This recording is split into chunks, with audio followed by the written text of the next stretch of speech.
What is up, everybody? Welcome back to another episode of Talk on the Tundra, your Green Bay Packers podcast that is a proud partner of the Eurostep Podcast Network and the Blue Wire family.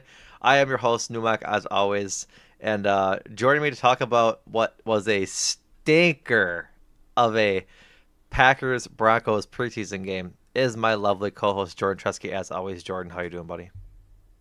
Hello. Hello. Yes, we're gonna talk about the worst preseason game I've ever seen in my life. Some might say Um, the Packers took a number two at Mile High Stadium. I'm calling horse poop on that. Packers lose 27-2 in what is honestly a more embarrassing score than it would have just been if it was 27-0. But the two really kind The of two. just it's for some reason like the weird numbers in football are always more disrespectful and more indicative of a poor performance than like 0 or 3. But like 2, 5, 9 is never a good one. Are always like, ooh, pretty bad, huh? And Yeah. it was pretty bad. Uh, Full disclosure, I'm folks. even Oh, looking at it right now. Oh, there. Oh, there's a headline. This is perfect. This is perfect. There's a headline on Yahoo Sports or the Broncos Wire. Yahoo Sports picks it up, whatever.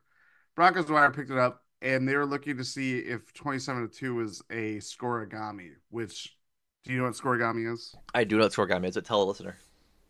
Scoregami is a unique final score in football Mm-hmm. because obviously with safeties, field goals, Like a touchdowns. 100-0 would be a scoregami. Yeah, just I'd imagine. yeah. It has happened once before Oh. when the Steelers defeated the Chicago Cardinals 27-2 on December 22nd, 1957. Yeah, so that had to be a while ago if it was the Chicago Cardinals. Yes. My Yes, word. of course. Yeah, it was not good. Full disclosure, folks, I watched the limited highlights of this game. I was at Metallica in Minnesota over the weekend, so that was my excuse for not watching it, and I had zero coverage on uh the field at US Bank Stadium, much like the Vikings defense. Ayo. So I couldn't check the score until I got home. So I was displeasantly surprised at, Yeah. or unpleasantly surprised. Both Uh, would suffice if that's a word. yeah. Uh, when I saw the score when I got home. So I guess we'll start a little bit on the one like positive, which was the couple of sacks that they had in this game. Um, Brenton Cox Jr. gets home. I was happy to see that. He had a really nice move on his lineman that he got through and tackled. I believe That I think it was Stidham at that that would have point let me go through my notes. because it wasn't Bo Yes, that Nix. was it was Stidham, Yeah, and it because wasn't Zach Wilson who was later, yeah, yeah. and so Zach Wilson was thrown in there to make the Packers night look a little a bit little better. bit better, yeah. Um, and so Brenton Cox Jr. gets home to Jarrett Stidham, and then excuse me while I find the other two um, sack havers. Zach Morton had the sack against Zach Wilson that caused the safety, and then Brevin Allen had a sack as well. But Zach Morton was the recent signing, I think, this past week, if I'm not mistaken, signed to the 90-man team. And so getting into the game and having an immediate impact when he gets in there is definitely a good thing. Um, but yeah, as for like super duper highlights on defense, that's probably all that I recognized. I did see that Christian Welch had a good tackle for a loss, and that looking at the box score here, that Tyron Hopper lit up the box score with 11 tackles, 6 of which were solo. So that's encouraging to see him get some work after having, I believe, did he miss the first game? I Yeah, feel, he did not play the first game because he had an injury during camp, so yeah, he missed Cleveland, but had been practicing that weekend. I think they just wanted to take it easy with him. yep. So it was good to see him get some work too. Yeah, I. It's a very hard game to talk about without. I mean, I'm not going to get angry. It's preseason. is even more. I mean, it was objectively hilarious how bad that they looked, really. But when you consider 31 players did not even play, um, they dressed but did not were not active. It just goes to show you how what kind of game that the Packers are going into, and the fact that literally both sides of the ball, like you could pick out a couple guys here and there. You shine the light on the linebackers who look pretty good, Hopper and Welch. Brandon Cox Jr. had a good day. Zach Morin obviously was the supplier of points. But yeah, it's was pretty bad to see like complete not meltdown's not the right word. It was just like just ineffective. Longest offensive Ineptitude. play was 15 yards. Yeah, it's not good. That was a They had big ups. That was my boy Manuel Wilson on a yeah, run. He looked good on they that had run for what I like. Again, this is really reaching into the bag of what looked good and what didn't. But the highlights, like that was a good Emmanuel Wilson run. Like he had 13 yeah. carries for 41 yards, a bad average at 3.2. But like on that play, he looked quite good. 10 first downs. Yeah, yeah. Yeah, it sounded like it was Uh, abysmal. the only field goal attempt was by Greg Joseph, and he made a hard right. Yeah, Uh, I'm guessing that might have sealed the deal on who they run with. Like I think he would have had to make that to keep his options open. Like I think they'll still go bring two kickers into the final week of the preseason, but what matters is what happens in the game. And Greg Joseph failed his only attempt, and Anders didn't get one, which isn't Greg Joseph's fault. But you control your own destiny, and he, like you said, promptly took a right hand turn towards possibly free agency. yeah, like that. It was just very again low expectations. It's preseason. Again, 31 guys were on the sidelines. One of them was including AJ Dillon, which quickly quieted a lot of the are they going to cut AJ Dillon conversation, which we were a part of last week because it's interesting to talk about. Yep. Um, but yeah, like I had been paying attention with the joint practice with Denver, and it seemed like, and that was before the preseason game, seemed like that was harder than I think people were going to anticipate. It seems like Denver's having a good camp. Bo Nix, for what it's worth, looked pretty good out there, He's been even against. impressing in camp, which I'm surprised by, but I mean, obviously, the caveat for Sunday night was, you're playing against second and third stringers to start. right. Um, you know, Broncos are in a very different camp expectation wise than where the Packers are. Um, even with considering, you know, the injuries that the Packers have had, and they're kind of taking things a little differently with some of their players. But yeah, um, I just thought a lot of it was very spirited. The Broncos are taking it very seriously. It was not just a preseason game to them. And that's good for them. It obviously shines a light on the Packers looking dispirited. Like Sean Clifford,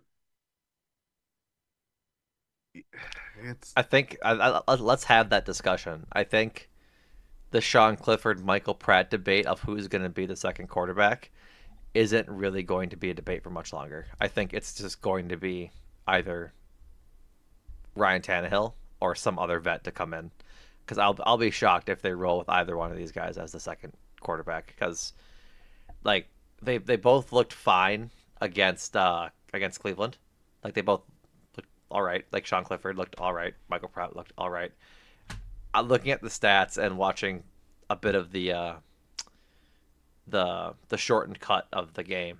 Neither one looked good. Like Sean Clifford took no, that really bad sack where he's rolling out, has plenty of time to just throw it away and doesn't.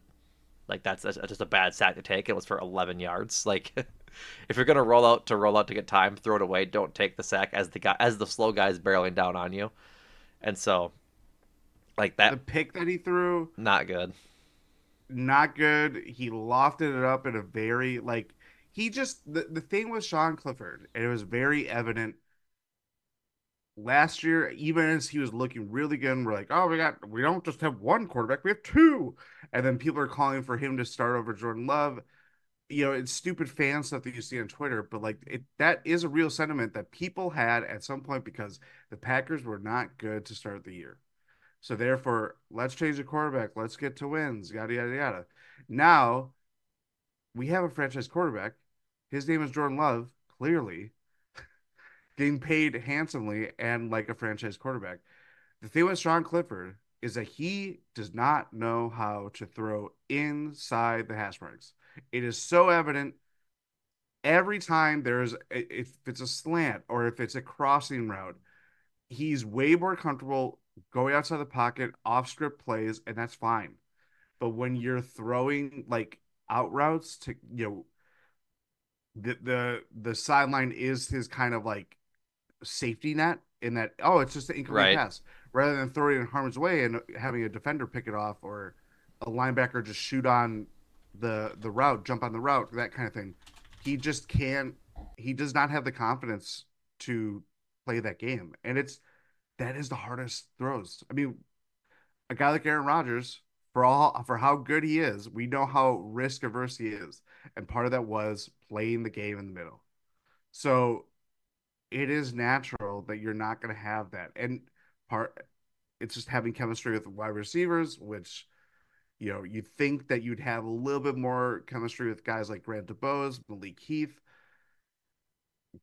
players that he's going to be throwing to based on playing with the twos and practice and all that stuff.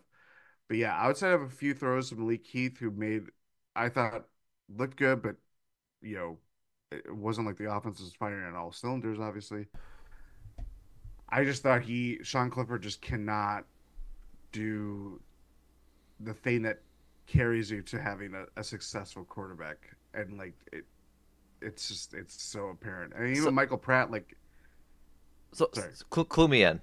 Malik Heath had three receptions for 22 yards on six targets. Were those three extra targets that he got a result of bad throws, or were they indicative of him? one one was definitely they were pretty much all deep shots, if memory serves. Yep. Which I One was definitely within reason for him to make a catch on, okay, didn't connect. But the other two were like, yeah, let's throw it down the field to Malik Heath. He beats his man, and Clifford's just not on the same page. He's not connecting there. got it. Because like I feel that generally the optimism behind Sean Clifford was that he had a big arm last year. Like he was I able. thought it was. I thought it wasn't bad. I thought he's more of like a nice game manager who moves the chains, I thought he had a but couple doesn't. nice like long throws. Was like maybe that's where I'm getting it from. Like particularly Yeah, in the could Dallas have game been. and in the Vikings game, I think he had a couple of nice throws and things like that. Um, but yeah, well, continue with your point about Michael Pratt that you were touching on. I mean, obviously, watching the first Clifford played first four drives, so basically all the first half, and then Pratt had like two plays before halftime happened. But I was one of the people that just like, let's see Pratt. Let's just see something different. He gave an injection of life, to sustain the Packers being the Browns the week before. And I thought the moment clearly was too big for him. Part of that is just inconsistency. He's a seventh round pick. He's a rookie. This is his first NFL training camp, but blind optimism just carries on, with kind of these kind of things.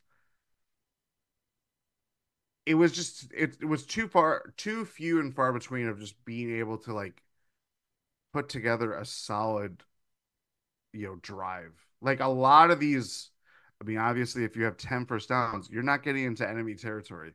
So the one shot that they had in with the field goal, I want to say that was like the closest that they had, like the farthest that they upfield that they went. Yeah, I mean, maybe That's so bad, man. that's the kind of night that they're having. I think Right. that's what's so frustrating. But like with Pratt specifically, is that The lowlights are definitely he gets sacked, loses the handle of the ball. Denver recovers, so that ends that drive. Missed um, some deep shots down the field as well. Grant DeBose, he, I'm not pivoting off of Pratt completely, but he also did not look as good Sunday, obviously, with how struggling or how the quarterbacks are struggling. But he had a pass come right at him. He drops it like right. It was right between the chest. Just dropped it. It was just like literally anything that could go wrong went wrong for the Packers. Right. But in terms of the overall quarterback competition, it's like it's what we said when we were talking about the Jordan Love negotiations. Uh, you know, Before and even the first week of camp, it's like there's only one quarterback that matters on this team right now. That is it. Yep. And we I think a lot of the reaction that I saw throughout the game is certainly after. I think it's obviously died down when people realize, oh yeah, it's a preseason game.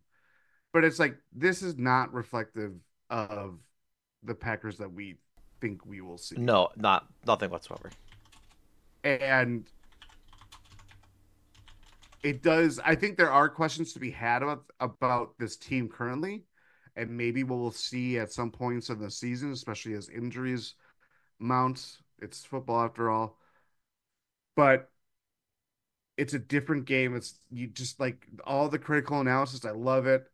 This is part of the reason why we do this podcast and everything like that. But it is just a different. These guys are fighting for jobs. That is simply what it is. And you're Yeah. asking coaches to drop plays that they're going to have their starters with a team like the Packers that are ascending and have a lot of guys locked in, Mm-hmm. hence the 31 that did not play. Right. It's just like, yeah, of course it's not going to go as well as it was planned.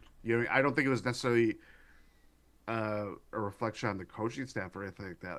This sounds ridiculous that I have to say this, but I do think there were people in the moment that was like, this was awful. Like, and it truly was. But Yeah. I do not have any illusion to say, well, this is what we're going to see at some points throughout the season. It's like, come on, let's have some perspective here. There could be skunkings, but it's not going to look like 10 first downs. No. The only shot in enemy territory that you had was a missed field goal at from however many yards out. I sure hope not. Right? Like, Yeah. uh, I don't know. Like, I think like you're talking about the only quarterback that matters harkens back to that Peyton Manning quote, where Yep. we don't practice screwed is the PG version I'll say. And if Peyton Manning goes down, we're screwed kind of thing.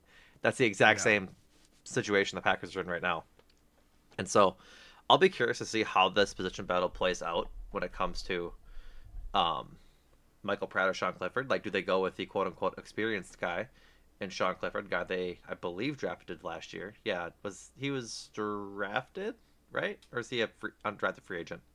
Clifford? Yeah, He was a fifth rounder, if yeah. memory is But correct. but then they also drafted Pratt this year, and so Yeah, seventh rounder. right. So who do they decide to keep? Because like obviously we know that the Packers like to keep their guys. That's why the whole Anders Greg Joseph battle is so intriguing. And so, do they keep the guy that they drafted last year and has had time to develop a little bit, or do they keep the guy who they drafted this year because they're seeing what they have in Clifford, or do they cut them both, keep one in the practice squad, and then bring in Tannehill? I think that's the more sustainable option if they can do that. Who's to say? Who knows how it'll all shake out if they're thinking about doing that kind of thing. But yeah, I definitely think they need to figure it out going forward just for safety valve's sake. But it's not like it super duper matters in the first place either. I Um, mean, sorry, go I ahead. would certainly hope it doesn't, but you Right, never you know. never know kind of thing, which is the issue. Yes. Um, a little bit about the receivers. I think like with how you've talked about how Clifford and Pratt have thrown, I don't know if there's much to glean from the receivers this game, but I do think that Grant DeBose having no catches on two targets maybe loosens his grip on that fifth receiver spot, um, and um, makes the battle for that spot a little more, I don't want to say heated, but a little more competitive going into the final week of preseason, because you have Malik Heath, who just hauled in 3 catches for 22 yards, nothing special by any means, but he caught the balls that were thrown to him. Again, not Grant DeBose's fault if they were bad throws. Like I said, I Yeah. watched the shortened version of the game, but then Samara Toure catches his too. Like I still don't think he's going to be in the discussion for the roster. I just don't. Um, I thought Emmanuel Wilson's 1 catch was pretty good. He caught it off the fingertips and made a good move to do it. Like I'm recognizing the theme here. Keep bringing up Emmanuel Wilson as a possible option for that second running back spot and possibly the third. But every time he's been playing well. Like he can catch the ball in the backfield. He's looking shifty. I think he runs harder than AJ Dillon. I think now we're getting into like obviously this probably isn't going to be an AJ Dillon-less team going into the season, because if it would be a pretty bad look if they sat AJ Dillon sat Sunday night and then 2 weeks from now proceed to cut him because he didn't play. Like he'd have a chance to further his case, you know? It would be shocking, but also, as we talked about last week, there could be someone cut that they like, do we do it kind of thing. Right. I think the thing for Emmanuel Wilson, like, yeah, it was a little bit, you had to really find the highlights this week, but obviously having the longest play of the game kind of seals the deal with that. But I just thought he was doing a lot of the little things well. Like he was blocking well, which you could not really say much of last year. And that comes with time, experience, practice reps. That was my question for you, was like, was he pass blocking well? Yeah, there was definitely, I mean, when it was evident that the Broncos were, some of the sacks that they had on the Packers were 4-man rushes. So, yeah, it for whatever blocking troubles that they had, it was not necessarily, oh, it's this guy's going out and touched it because the running back missed it. It was like, no, they beat their guy and got freed, and the pocket is collapsing, and what do you do, kind of thing. Emmanuel Wilson had 5 pass blocking attempts on uh, on Sunday night, and according to PFF, scored an 81.6, which was third highest on the team behind Andre Dillard and Luke Tuda. Yeah, speaking of Dillard is definitely making the team because the guy, he's pretty good in terms of like. I I'm not saying I was gonna say I think we need some context on pretty good in this I'm scenario. saying in a game where I saw the Packers score 2 points, he was pretty decent. He Right. was not leaky, let's just say, compared to elsewhere in the line, at least last night. But They seemingly didn't give Marshawn. Oh no, I'm sorry. This was just this is over 2 games. My apologies. I don't know why they did this, because like they gave Marshawn Lloyd snaps, but not but not run snaps. Like what are we doing? what are we uh, doing? Emmanuel Wilson had 4 pass blocking attempts against the Broncos for a 79.9 grade, good for fourth behind Andre Dillard, Caleb Jones, and Luke Shuda. But no, my apologies. I saw that Marshawn Lloyd had a pass blocking or 3 pass blocking attempts, but no rush yards. I was like, they just not give him the ball. Like they really want to see Yeah. that, but no, that was I had the wrong settings on. So alas. But yeah, No, if he's grading out well, then it boosts his case to actually make the team. Which again, who's to say at this point? I think it's going to be a lot harder discussion than I want it to be, but alas. yeah, I think, yeah, I've already lost my train of thought. That's all right. Thinking of this. You said you had a surprise for me. Did you reveal that yet, or did we? I have not revealed it yet. What was it? Pre-pod? Jordan had a big grin on his face and said he has a surprise for me, and I am. It'll be revealed in due time. Oh, I thought we were ready. No, it's nothing to do with the preseason game at all. Oh, got it, got it. Um, maybe it's not for you folks. We'll see. Maybe it's just for me. Become special. Um, what is your opinion on the tight ends? Ben Sims gets a catch, had a nice little catch and run. Um, I think the This little hit and run. what? Yeah, nice little hit and run. Like I just wonder how many they carry, and I think they carry Ben Sims. Tyler Davis didn't have what you call it, a pass. He didn't have a target, but I did see he had a couple blocks. Like he had a couple like run blocks that he was out there for. I think it was in Yes. particular the Emmanuel Wilson catch and run. First preseason game for him since he uh, got injured a year ago. Towards ACL. So Yeah. that is obviously a caveat to be made. But I think that is where I know there was some what's his name? Is it Joel Wilson or Joe Wilson? I think it's Um, Joel. G-O-L-E-A. it's Joel, G-O-E-L. yes. My apologies. How to with Joel Wilson. Um, I thought he looked good in Cleveland.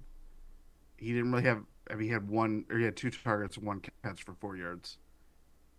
Maybe there's some competition with a fourth if the Packers carry four tight ends, which I do believe that's what's going to happen because they like Tyler Davis. Yeah, I think that's what they're going to do, and that makes it for a really interesting roster crunch on the offensive side of the ball. I can't quit you. Dude. Scooty with Tyler Davis right now. I know. But like, okay, you carry four tight ends. You imagine they carry at least six Six wideouts, wide receivers, at least three two backs. at least two quarterbacks. So that's 12. At least three running backs. That's 15. You're at just about a third of your roster. And then you add an offensive line, you're probably carrying 10.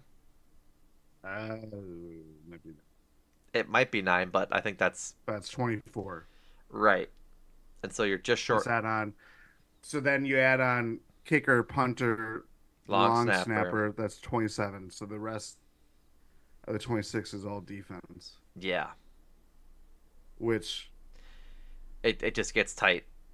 Like I think four tight ends I know, is but the if you think about it, with five position groups between the edges, the IDLs, your linebackers, your corners, and your safeties,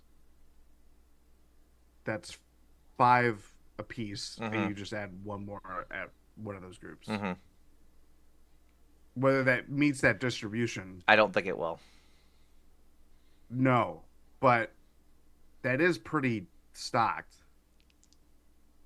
I think that's pretty Eh, short on corner.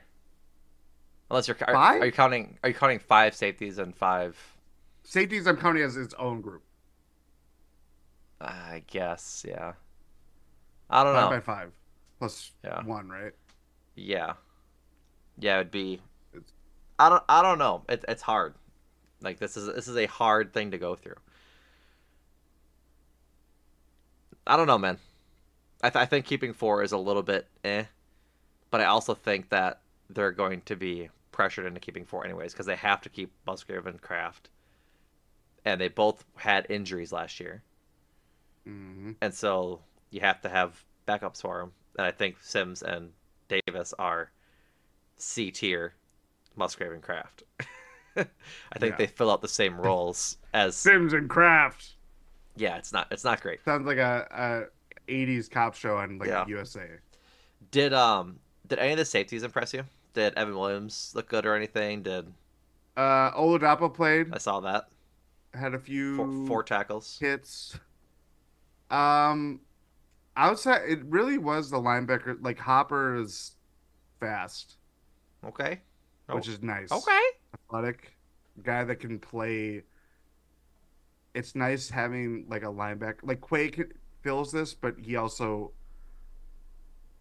it felt like he was the only one. So it's like when it stands out that he's the only one stopping the run, kind of playing in a good way, like a chicken with his head cut off kind of way. Mm-hmm. Um, that's good. Christian Welsh is it Welch or I think Welsh? it's It's Welch, Welch. but Kevin Harlan kept saying Welsh. Yeah, I think you pronounce the ch. Yeah, it's like the grape juice. That's No free ads, but correct. yeah. Um, I thought it looked good. He had the pick that bounced off of James Esther's hands. Like it was like a putting up his paws. Um, and it deflecting out that way. Um, but again, kind of playing with a head of steam, getting in the mix of things, looked pretty good. And another guy that was a special teamers kind of player last year, like elevated from the practice squad when they've had injuries. I don't know if he makes it interesting for like one of those depth linebacker positions, but it's certainly nice having some healthy bodies that have some familiarity and play pretty well because obviously we haven't seen Edgerrin Cooper. He's been sidelined for a bit now throughout preseason training camp. Yep. Quay's been had an interesting camp where he's dropped out a couple practices, but it's also thinking big picture. So that is the one position that like we've seen. We saw a little bit of Xavier McKinney. We saw a bit of Bullard.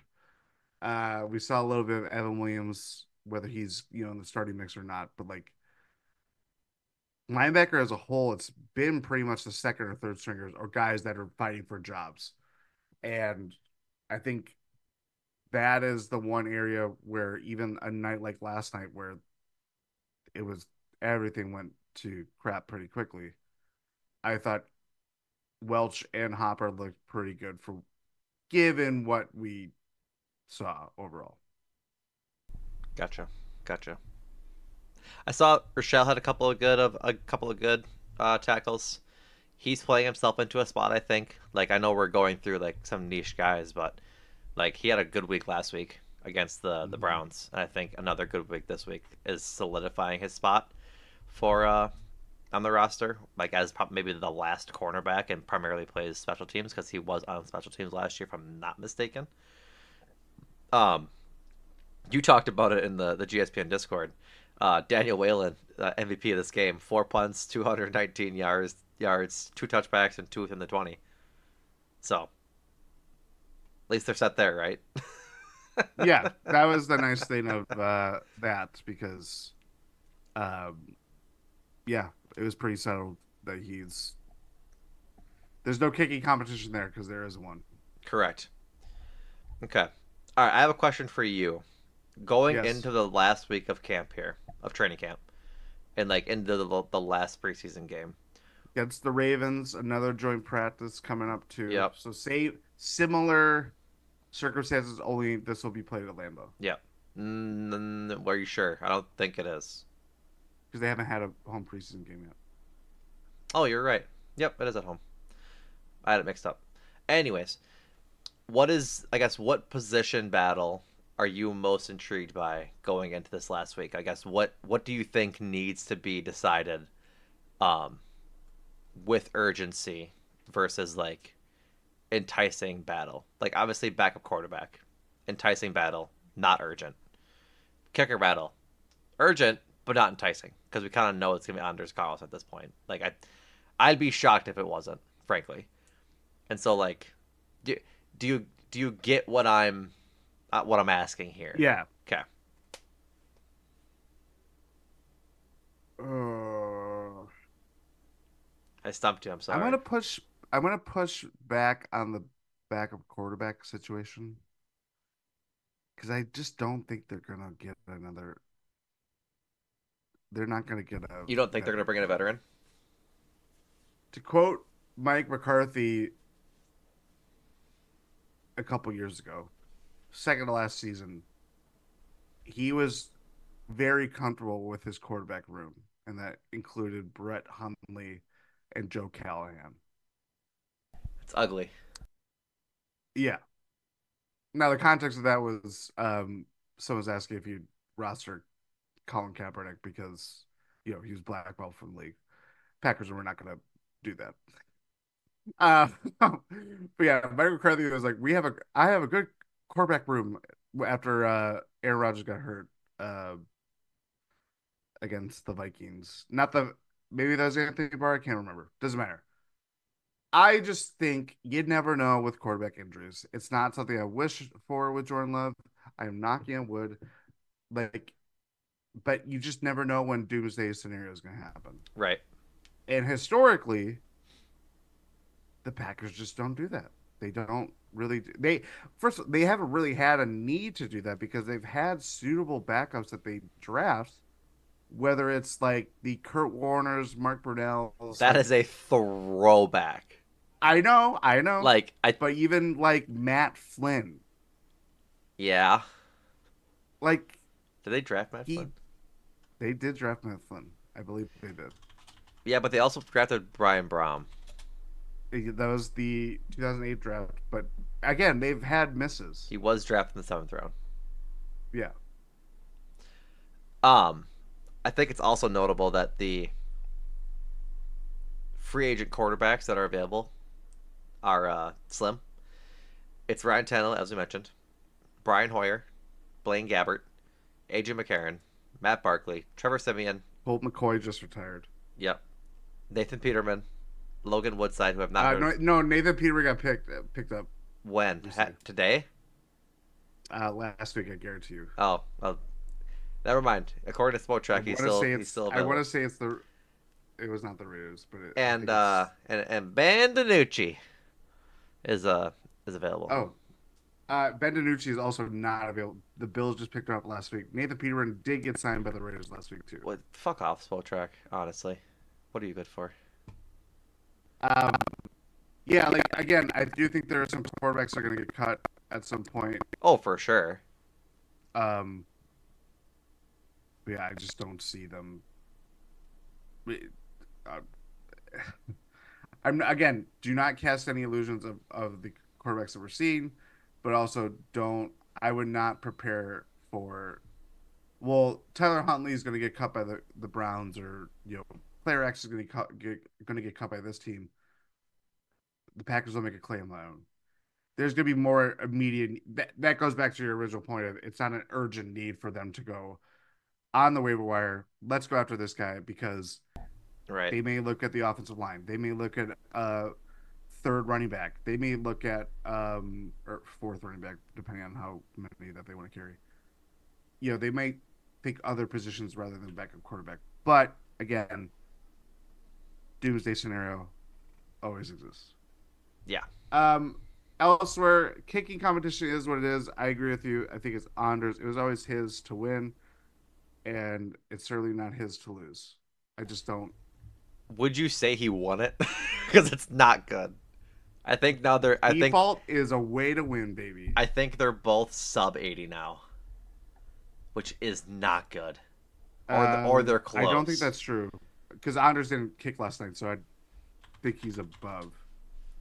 All right, Rob Domboski. I need you to have tweeted about kicking battles recently. There was, trust me, it had to have happened last night At after Rob Domboski. Greg Joe missed his. Yeah, I'm sure. I'm sure it did. But yeah, like I think the uh the kicker battle has become exhausting. I think I'm with you on this. Thank You you. it was wrong. You were correct. Joseph is 82%. Uh, unless that doesn't include, but I'm pretty sure it does. 82%, 51 of 62, and Carlson is hovering at 80%. Like again, not good, regardless. And so it's gonna be. I think I saw it in the Discord. Somebody had said, like, I'm not too nervous about any position throughout like the team.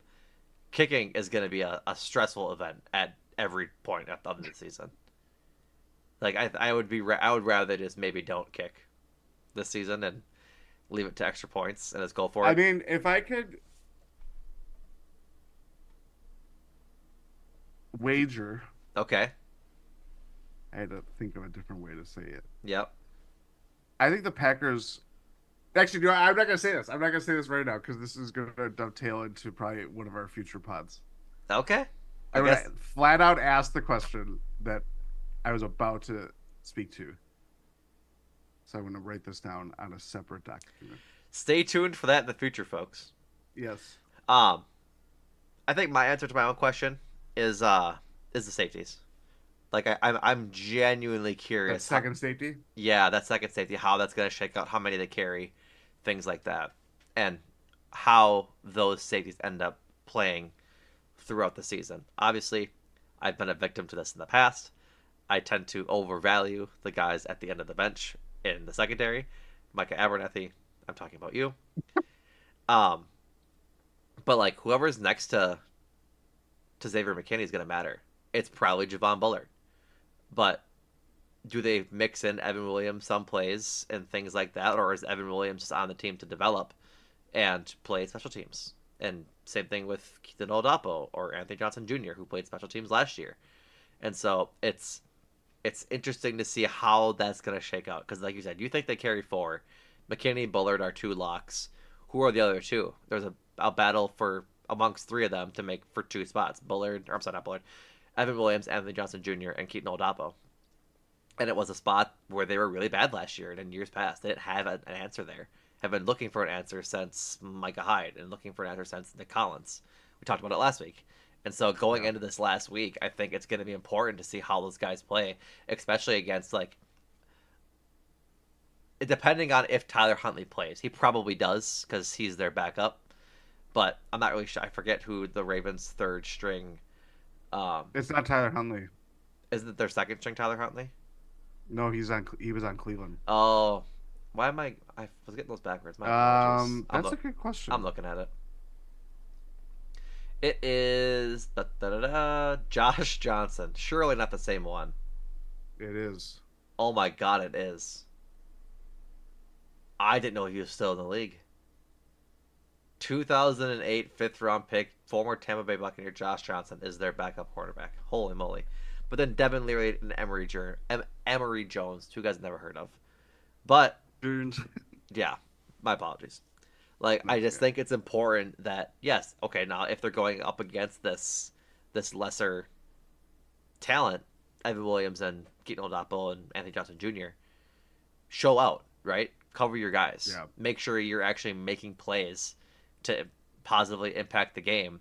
Don't let the top get off behind you. Don't let up any huge bombs down the field, things like that. This is a lot asking for the third preseason game in which the top guys likely aren't playing, but it's still important to do your job, right? And this is where jobs are won and lost are in these games. So we'll see. We'll see. I think that's the spot I'm most curious about because I don't think receiver is that what's the word uncertain anymore. Like I think it's just like DeBose and Heath are probably going to be the two guys, um, and Melton might be left off. Or I think DeBose makes it regardless. I'm guessing the sixth spot is a fight between Malik Heath and Bo Melton. That's not as intriguing to me. Yeah. IDL is kind of set. Ends are kind of set. Linebackers mostly set. And so where they go in the secondary is kind of going to be my thing to watch for this week. I agree with you. I think So that is a very interesting, and really that could be a rotation spot because of yeah, the versatility that they have with slot. Keyshawn Nixon is there, but having Bullard be a guy that can play in the box, can play in nickel coverages and in schemes and stuff like that. Like guys will get opportunity and guys will get run. And I think that is more important than anything to develop. Because the biggest thing I would say overall, if you have any worry about the Packers, is that depth will get challenged very quickly if someone gets hurt. yeah, They have a lot of options at a lot of positions, but someone drops out because they're going to miss a few weeks or, knock on wood, say the season, majority of the season, yeah. it's football again. That's it can I think this Packers team can withstand it. Again, one bad, truly abominable. Is that the word? Is that a word? It's a word. Abominable Yeah, like the snowman. snowman. Yeah, I don't think that's the word I want to use here though. Disastrous. That'll work. Uh, miserable. Preseason game of all time. Uh, yeah, it's easy to overreact to it, but I just think I saw a team that had plenty to play for, and guys, a team that was more spirited and locked into viewing this as something that wasn't just a preseason game, and that was Denver. And I saw a very overmatched Packers team, which there were certainly some shades of that to like early season last year of Yeah. like these guys are just not equipped. They're not playing the same game events against some of the other teams. Hmm. But we at least could have said, oh, they came back and made things interesting. Right. This team just did not. And No, they it's a didn't. preseason game, but yeah, like it was abysmal. Yes. This was. All right, folks. Jordan, do you have anything else for the good of the order, or should we wrap this pod up? Let's wrap it up because I don't want to talk about this damn game anymore. All right, folks. Thanks for listening. Go subscribe to the premium Substack where you can get this pod and the rest of the GSPN family of pods ad free. And you can have them imported right into your RSS feeds on Spotify, Apple Podcasts, or wherever you listen to your podcasts. Plus, exclusive videos of GSPN After Dark. Last week's we did the over-unders for the NFC. It was a lot of fun. Me, Jordan, Ty, and Rohan were back at that again. So go check that out and subscribe for $8 a month. We'd appreciate it. Otherwise, go check out the rest of the hosts of, I guess, the lot of GSPN podcasts, the Bucks feed with Eurostep and Win in Six. I'm trying to find the last episode they put out today. Ty and Rohan put out the power ranking of the where the Bucks stand in the East. That was last week's. My apologies. Um, Check out the Brewers feed with Cruising for a Bruising as the Brewers sweep the Cleveland Guardians this weekend. One of the better teams in the AL, I believe. I forget if they were in first place in the AL Central, if they were battling for the Twins yet, but um, sweep them. They put them in the dirt. It was good stuff. Um, so go check that out, and then obviously make time for this Adam and Andrew's other pod, Junk Drawer, all about movies, pop culture, and things like that. So, all right, folks, appreciate it. We'll be back in your podcast feeds later this week. And Jordan, thank you. Thank you.